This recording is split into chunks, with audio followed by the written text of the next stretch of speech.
Bismillahirrahmanirrahim. Assalamualaikum warahmatullahi wabarakatuh. Apa kabar teman-teman semuanya? Semoga semua dalam keadaan sehat, tetap bersenang hati dan semangat untuk selalu belajar.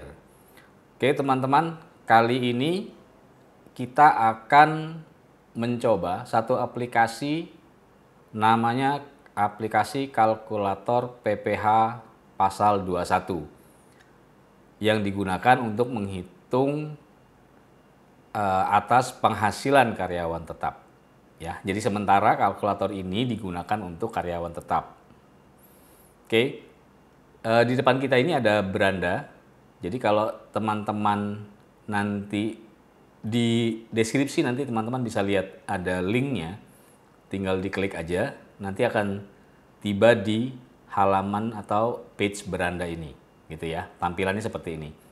Nah di page beranda, di halaman beranda kita bisa lihat ini ada informasi bahwa aplikasi kalkulator PPh pasal 21 karyawan tetap dapat digunakan untuk menghitung PPh pasal 21 terutang baik bulanan atau masa pajak gitu ya maupun tahunan. Aplikasi ini juga telah mengakomodasi Undang-Undang Harmonisasi Peraturan Perpajakan Nomor 7 Tahun 2021 yang akan berlaku untuk tahun 2022.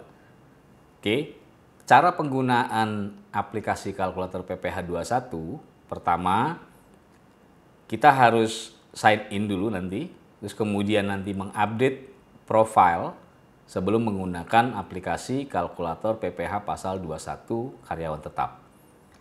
Setelah mengupdate profile, sebaiknya memang refresh supaya nanti akan muncul beberapa tab menu di bawah, terutama input data, yang nanti kita akan mencoba untuk mengisi data umum dan kemudian data remunerasi, baik bulanan maupun tahunan. Hasil kalkulasinya nanti kita juga bisa lihat, ada tab menu database, nanti kita bisa lihat. Ya, nanti sama-sama akan kita coba. Kita akan mencoba untuk menginput remunerasi masa atau bulanan di tahun 2021 dan kemudian nanti yang di tahun 2022 sama kita coba menghitung yang masa dan satu lagi kita akan mencoba untuk menghitung remunerasi dan PPh pasal 21 terutang untuk tahun 2021 kira-kira gitu. Oke, kita akan coba mulai sign in dan kemudian nanti kita update profile dan lanjut prosesnya sampai nanti tuntas semua. Simak sampai akhir ya supaya mudah paham cara menggunakannya, nanti teman-teman bisa menggunakannya. Oke baik teman-teman, kita langsung coba untuk sign in ya. Untuk proses sign in, teman-teman nanti akan melihat tampilan seperti ini, ada welcome, please enter your email address. Silakan mengisi di kotak ini atau teman-teman bisa juga menggunakan langsung sign in with Google. Saya menggunakan sign in with Google supaya mudah. Kalau teman-teman mengisi email melalui kotak yang tadi gitu ya, nanti akan diberikan PIN yang kemudian nanti diinput untuk bisa masuk. Tapi kalau menggunakan akun Gmail, silakan langsung input aja, langsung klik aja tadi yang sign in with Google, with Gmail, kita langsung bisa masuk tanpa perlu harus ada PIN. Oke, setelah sign in maka muncul tombol update profile. Kita klik lagi di sini, kita akan lihat di sini, gitu ya. Ini tampilan profile kita update. Cara mengupdate-nya adalah klik tanda pensil atau edit di kanan sini ya. Kita klik. Oke, ini tampilannya, mari kita input. Nah, ini ada informasi. Mohon email diubah sesuai dengan sign in email Anda. Tadi saya menggunakan email ideaapsconsulting@gmail.com. Gitu. Ya, jadi harus diupdate sesuai dengan email teman-teman karena nanti proses berikutnya itu bergantung pada sign in email yang digunakan. Kalau masih tadi kan emailnya diacak ya, dienkripsi gitu. Kalau masih menggunakan itu nanti nggak lancar jalan. Oke, saya akan coba input satu-satu ya di sini. Nanti teman-teman silakan menginput sesuai data masing-masing. Mungkin ada beberapa data yang nggak apa-apa diisi dummy, nggak harus data real ya gitu. Oke, ini laki-laki, mobile email sebaiknya diinput sesuai dengan data real. Dimulai dengan angka 62 tanpa angka 0. Jadi kalau mobile phone kita kadang-kadang kan 0813, 08 berapa, nah yang kosongnya itu hilang. Jadi 62 adalah kode negara kita. Nah untuk foto, nah ini nggak apa-apa kalau mau pakai dummy nggak masalah gitu ya. Tapi kalau mau pakai foto sendiri juga boleh. Oke, saya udah mengupload foto di sini ya, diterusin ya. Kita menginput lagi jabatan, saya tulis manager, perusahaan saya ketik Idea Apps Consulting, tanggal mulai bekerja, teman-teman boleh menggunakan data real atau boleh juga menggunakan data dummy, tapi usahakan mudah untuk diidentifikasi ya. Gitu. Saya pakai tanggal awal bulan ini 2 Februari 2015. Oke, klik. Tanggal mulai bekerja nanti akan digunakan untuk menghitung masa kerja teman-teman. Nah, ini ada informasi. Data awal pajak juga akan kita input. Bila tidak memiliki NPWP, diisi dengan angka 0. Anda yang tidak memiliki NPWP dapat dikenakan tarif PPh pasal 21 lebih tinggi 20% dari tarif yang berlaku. Anda dapat mengklik video tutorial di bawah untuk proses pendaftaran NPWP secara online. Nah, untuk teman-teman yang belum punya NPWP, mungkin bisa klik video ini untuk melihat cara pendaftaran NPWP secara online di YouTube channelnya Idea Consulting. Gitu. Oke, untuk NPWP saya input di sini. NPWP silakan menggunakan data dummy, tapi tolong diinput 15 digit. Karena jumlah digit NPWP 15. Oke, silakan diinput. Setelah sudah, kemudian kita lihat ada status PTKP. Saya menggunakan di sini berapa? K2 deh. Nanti terserah ya teman-teman, sesuai dengan kondisi masing real juga nggak apa-apa, boleh. Ada pertanyaan, apakah Anda mendapat tunjangan PPh pasal 21? Saya menjawab ya. Kalau kita menjawab iya, maka nanti muncul pertanyaan berikut. Bila iya, apa metode tunjangan tersebut? Saya menggunakan metode di sini gross up, gitu. Nah, gross up sendiri mungkin teman-teman nanti bisa browsing ya. Tapi secara umum adalah kalau kita mendapat tunjangan PPh dengan metode gross up, itu artinya tunjangan PPh pasal 21 kita itu menjadi bagian dari penghasilan yang kita punya, gitu. Sehingga kita menerima take home pay itu menjadi angkanya angka neto atau bersih. Kalau non gross up berarti dia tidak menjadi bagian dari penghasilan dari wajib pajak. Kira-kira itu singkatnya. Nanti silakan di browsing, banyak informasinya, gitu ya. Oke, lanjut. Anda mendapatkan jaminan hari tua BPJS Ketenagakerjaan. Nah, di BPJS Ketenagakerjaan ada 4 program jaminan. Silakan diklik yang mana yang Anda punya atau tidak punya. Saya coba untuk klik punya semua ya di sini. Dan terakhir ada BPJS Kesehatan. Saya juga klik iya. Di bagian bawah ini tertulis pernyataan penafian atau disclaimer. Saya bacakan, tapi nanti teman-teman juga bisa baca sendiri. Tapi saya bacakan juga secara cepat ya.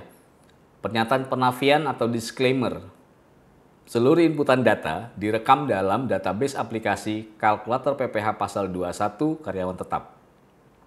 Data yang tersimpan tidak disebarluaskan atau tidak akan digunakan untuk kepentingan yang tidak semestinya. Kalkulasi dilakukan berdasarkan data yang Anda input dan bersifat estimasi. Untuk menjamin kepastian hasil kalkulasi, Anda dapat melakukan penghitungan mandiri secara manual. Data yang tersimpan dan kalkulasinya hanya dapat diakses menggunakan email dan NPWP Anda yang tersimpan dalam database. Jadi email, sign in email itu penting karena nanti itu akan digunakan sebagai referensi pada proses berikutnya di dalam aplikasi kalkulator PPh pasal 21. Oke. Jadi mohon Anda juga turut menjaga kerahasiaan email dan NPWP Anda. NPWP boleh diisi dengan data dummy sepanjang jumlah digitnya 15. Gitu ya. Tapi kalau mau mengisi data real juga nggak ada masalah. Oke, paragraf berikut. Dengan mengisi data ini, Anda telah menyetujui hal-hal tersebut di atas dan membebaskan Idea Apps Consulting sebagai developer aplikasi kalkulator PPh pasal 21 karyawan tetap dari tuntutan apapun di kemudian hari. Terima kasih. Oke, di bawah ada lagi satu pertanyaan terakhir. Anda setuju dengan pernyataan penafian disclaimer di atas? Silakan teman-teman, kalau setuju klik iya. Kalau tidak setuju klik tidak. Tetapi dengan mengklik tidak berarti teman-teman tidak bisa melanjutkan proses penggunaan aplikasi kalkulator PPh pasal 21. Oke. Setelah semua udah, maka di kanan atas ada tombol done. Saya nggak tahu kalau nanti setting up handphone atau laptop teman-teman dalam bahasa Indonesia ini nggak tahu tulisannya apa gitu ya. Tapi mungkin selesai kali ya tulisannya. Diklik done ini. Terima kasih telah mengupdate. Nah, ini sepertinya belum muncul. Kita bisa refresh dulu. Kalau refresh kadang-kadang kita akan kembali ke beranda, tapi nggak apa-apa. Di sidebar kiri atas itu ada user profile, bisa diklik. Ini yang data inputan yang tadi yang saya input, Dewananda Arfan, maka sudah muncul di sini, ya. Jadi foto teman-teman muncul di sini. Di beranda kita juga bisa lihat ini ada pengguna aplikasi kalkulator PPh pasal 21. Nah, di sini juga muncul, gitu, ya. Jadi kalau teman-teman nanti menginput, maka muncul. Ini udah ada beberapa teman-teman yang lain yang sudah mencoba. Kita lanjut ya teman-teman ya. Jadi setelah tadi kita sudah update profil data kita dengan lengkap. Di bawah muncul beberapa tab menu yang bisa digunakan. Di sebelah beranda ini ada input data dan kemudian database dan the creator. Kita akan masuk ke menu input data karena nanti setelah kita menginput data, maka data kita yang dihitung secara otomatis oleh aplikasi kalkulator PPh pasal 21 hasilnya akan muncul di tab database. Gitu. Oke ya, kita mulai. Di menu input data kita akan melihat ada dua tombol di sini. Sebelah kiri ada tombol untuk bulanan dan sebelah kanan adalah tombol untuk tahunan. Keterangannya adalah bila Anda ingin menginput data remunerasi bulanan, silakan klik tombol bulanan untuk menghitung besar PPh pasal 21 terutang masa. Oke, dan klik tombol tahunan untuk data remunerasi tahunan. Kita mulai pertama menginput data bulanan atau data masa. Nah, untuk data bulan tahun masa gitu ya, nih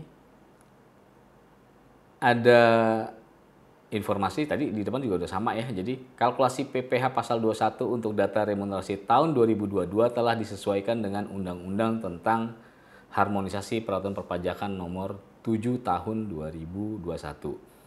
Kita coba dulu untuk yang tahun pajak 2021 ya. Nah, ini tadi seperti yang saya sampaikan di depan, sign in email Anda itu menentukan untuk kemudian proses-proses pada saat kita mulai menginput dan melihat database gitu ya. Saya input ulang.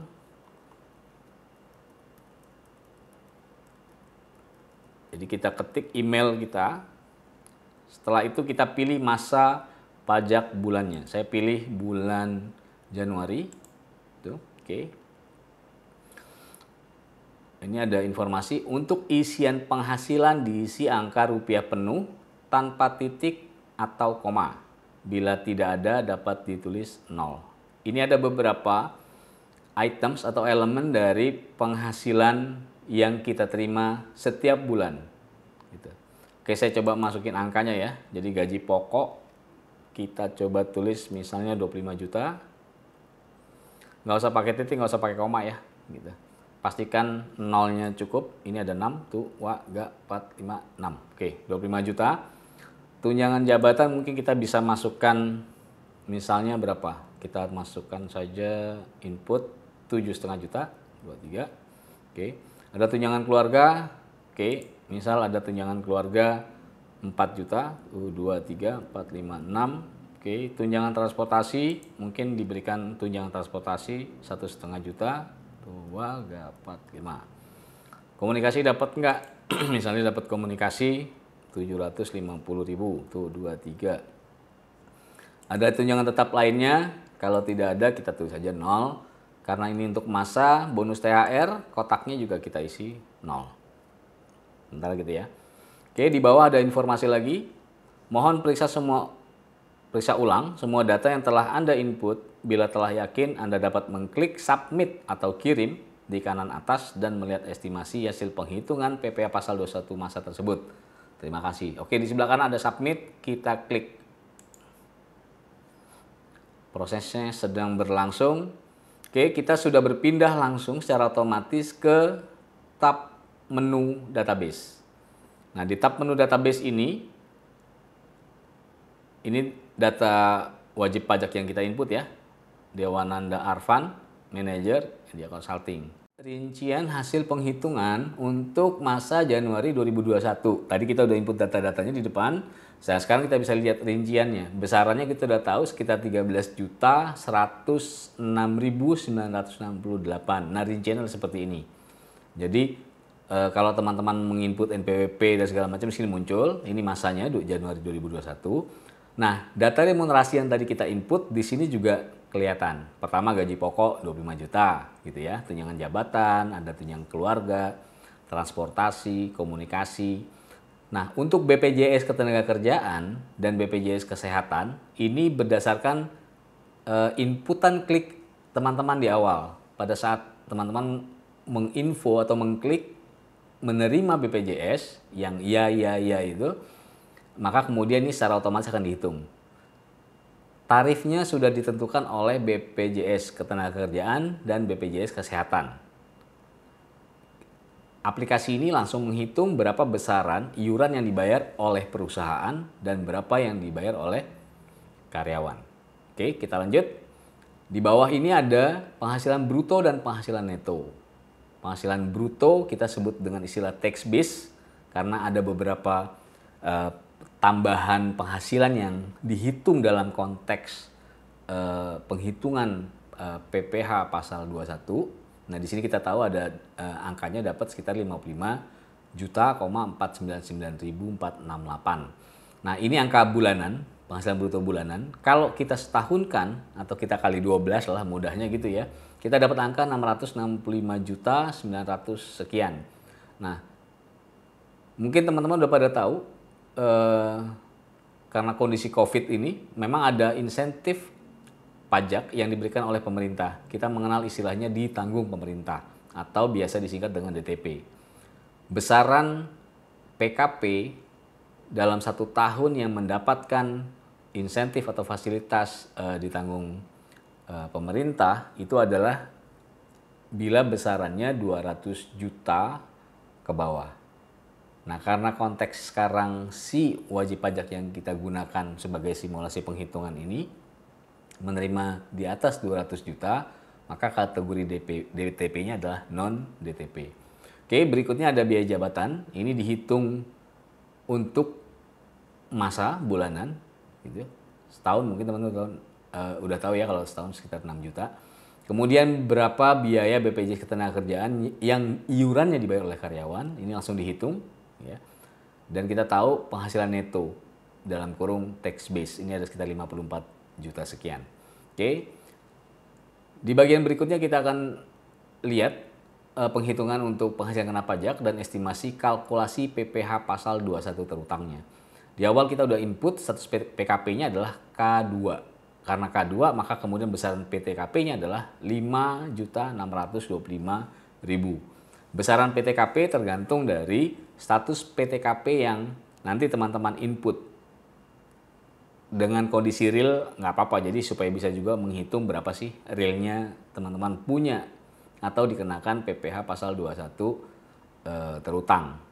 Jadi kalau nanti dari pemberi kerja atau dari perusahaan memberikan informasi ini loh besaran ini bisa diuji ulang gitu ya, kira-kira gitu.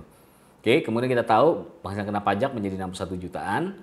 Nah, kemudian dihitung secara otomatis di dalam aplikasi kalkulator PPh pasal 21 ini sekitar Rp13.106.968. Gitu ya. Nah, metode yang sudah kita input tadi adalah metode tunjangan PPh pasal 21 dengan gross up.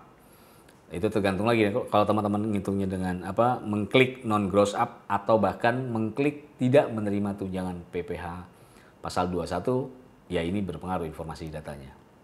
Oke, di bagian bawah ini kita juga memperkenalkan adalah remunerasi bruto dan remunerasi neto. Jadi yang di atas penghitungan tentang penghasilan neto dalam konteks perpajakan.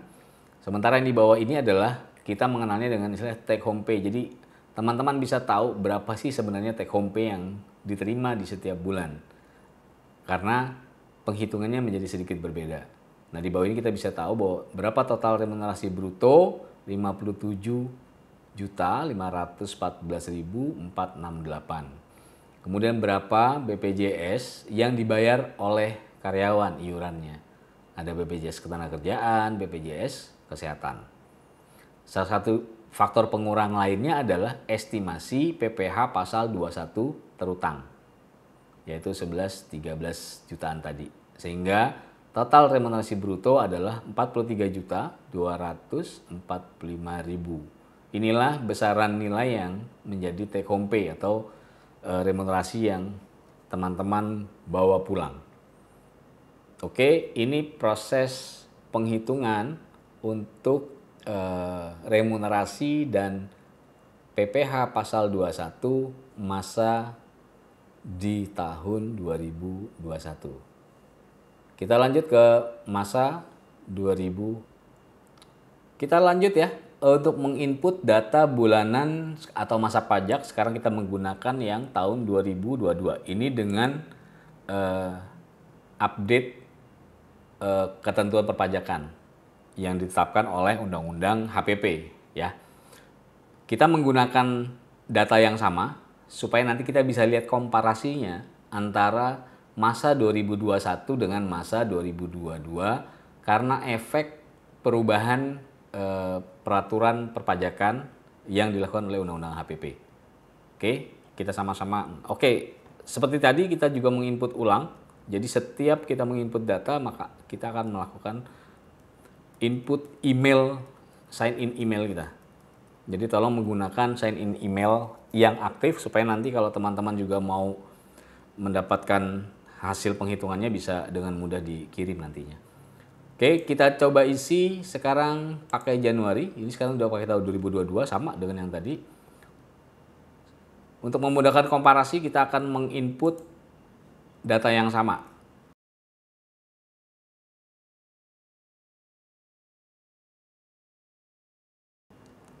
Oke, kalau datanya udah terinput semua, kita lakukan hal yang sama, kita submit. Tadi udah kita input data masa Januari 2022, kita juga langsung otomatis kembali ke sini, kita klik, kita lihat di sini. Nah, ini udah ada tampilan dua ya. Yang di atas adalah masa Januari 2022 dan yang di bawah adalah masa 2021 yang tadi udah kita input Januari 2021. Di Januari 2022 sekilas kita bisa lihat di sini estimasi PPh pasal 21 masanya adalah 12.859.296. Sementara untuk Januari 2021 angkanya yang tadi kita udah lihat ya sebelumnya adalah 13.106.968. Untuk penghitungan masa kelihatan bahwa dengan perubahan atau update ketentuan perpajakan melalui Undang-Undang HPP terjadi penurunan sekitar ya hampir 1 juta lebih ya gitu. Sekitar 1,7 kalau untuk kasus yang wajib pajak yang sekarang kita coba simulasikan. Oke, kita lihat untuk yang Januari 2022 detail informasinya. Sama seperti tadi ya. Jadi data remunerasi ringkasannya kita bisa lihat di atas ini. Itu terus kemudian juga penghasilan brutonya. Kemudian penghasilan kena pajaknya juga bisa kita lihat di sini ya. Jadi kita bisa lihat dengan PTKP ini, tapi penghasilan kena pajaknya menjadi 61,2181571. Terjadi perbedaan karena untuk tahun 2022 ada layer pertama, lapisan penghasilan pertama yang semula di tahun 2021 maksimum 50 juta, untuk masa pajak 2022 mulai menggunakan dinaikkan 10 juta menjadi 60 juta satu tahun gitu. Yang dikenakan tarif 5%, tarifnya nggak berubah. Tarif ada tambahan untuk yang di lapisan keempat. Jadi dulu itu maksimum 30% untuk penghasilan PKP dalam satu tahun di atas 500 juta. Sekarang diperkenalkan ada satu lapisan lagi, yaitu 5 miliar. Jadi yang 30% sekarang berlaku untuk di atas 500 juta sampai dengan 5 miliar. Yang di atas 5 miliar nanti akan dikenakan tarif baru sebesar 35%. Nah, untuk informasi bagaimana menghitung segala macam, teman-teman juga bisa lihat konten atau video tutorial yang lain di kalkulator PPh pasal 21 yang menggunakan Excel. Nanti bisa lihat, mungkin ada infonya di video ini. Oke, kita lihat juga di bawah remunerasi bruto dan remunerasi neto atau take home pay. Sama ya, tadi udah kita hitung. Nah, sekarang juga kita hitung untuk yang masa 2022. Apa perbedaannya? Perbedaannya memang besaran untuk estimasi PPh pasal 21 terutang yang menjadi lebih rendah sekitar 1 jutaan. Gitu. Sehingga total remunerasi neto yang bisa dibawa pulang menjadi lebih besar. Oke, ini teknik penghitungan untuk proses penghitungan untuk masa pajak tahun 2022 dengan ketentuan baru menurut Undang-Undang HPP. Nah, yang berikut ya, langkah ketiga kita coba untuk melakukan penghitungan PPh pasal 21 terutang yang tahunan. Gitu. Jadi di menu input data ini kita klik yang tahunan, gitu ya. Kembali kita input email atau sign in email yang kita gunakan.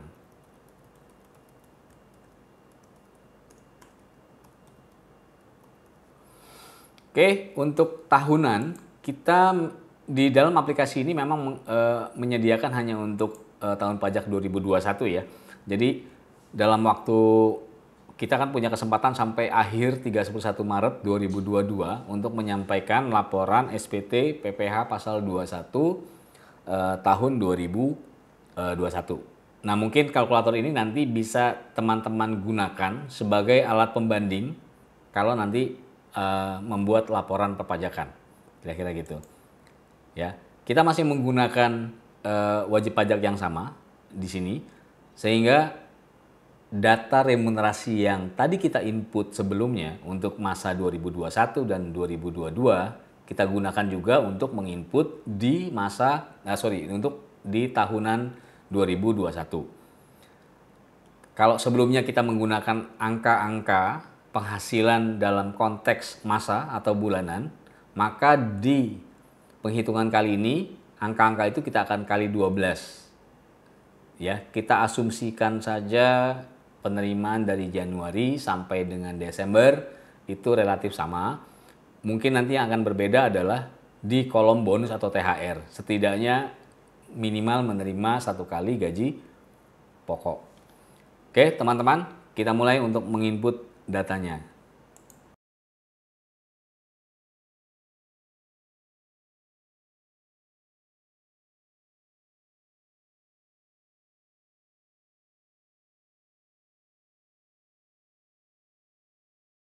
Setelah kita udah menginput semua ya, gitu. Ini data ini yang berbeda hanya data di bonus THR yang kita input menjadi 1 kali gaji pokok. Nah, data yang lainnya sudah kita kali 12. Setelah semuanya lengkap diinput, pastikan setelah itu kita klik submit.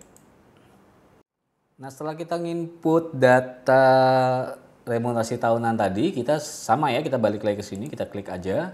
Maka di menu sekarang ini kita bisa lihat ya, di atas ada PPh masa 2022, masa 2021, dan di bawah ini adalah PPh pasal 21 tahunan tahun 2021 tadi datanya kita input. Nah, di sini terlihat ada angka estimasi PPh pasal 21 tahunan sekitar Rp221.777.182. Oke, ini tadi data yang udah kita input, di sini semuanya ada ya. Jadi gaji pokok sama, konstruksi ininya, datanya.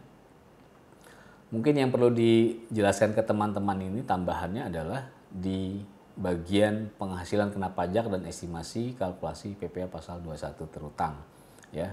Status PTKP-nya K2. Ini terkait dengan adanya metode tunjangan PPh pasal 21 dengan metode gross up.